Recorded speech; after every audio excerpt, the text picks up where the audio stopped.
La toile, cette autoroute de l'information qui a révolutionné le monde. Pour autant, Internet est devenu un réel problème public. Le développement de ce qui est aujourd'hui appelé la cybercriminalité a fini de toucher tous les aspects de la vie sociale et économique, en s'attaquant principalement aux groupes sociaux les plus vulnérables, notamment les jeunes et les enfants. C'est là toute la problématique de cette journée mondiale des télécommunications et de la société de l'information. La protection des enfants dans le cyberespace.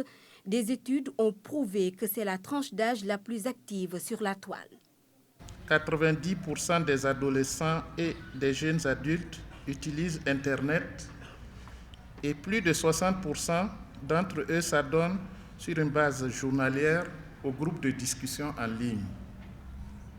30% de filles adolescentes déclarent avoir subi des harcèlements sexuels dans les discussions en ligne, mais seulement 7% en informent leurs parents, les autres gardant le silence de peur d'être privés de l'accès au web.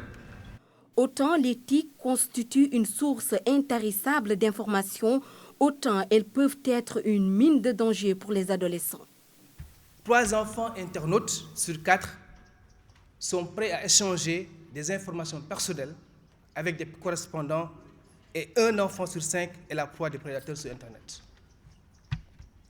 Face aux dangers qui guettent nos enfants sur la toile mondiale, il est donc urgent de réagir.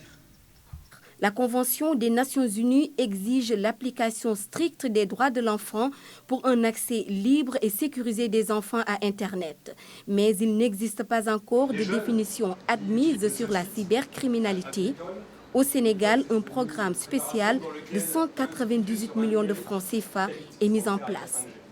C'est un programme qui va se dérouler sur 3 ans, donc qui va nous permettre d'abord de faire une enquête pour savoir exactement quelles sont les utilisations que les enfants font de l'Internet, quels sont les sites qui sont les plus fréquentés.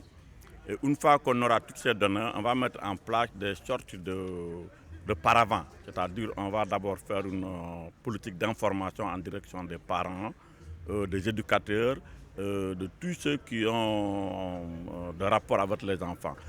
En 1998, le nombre de ménages connectés se chiffrait à 200 millions.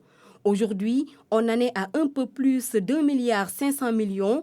La réduction de la fracture numérique devenue réalité, il urge désormais d'instaurer des cyberespaces sécurisés.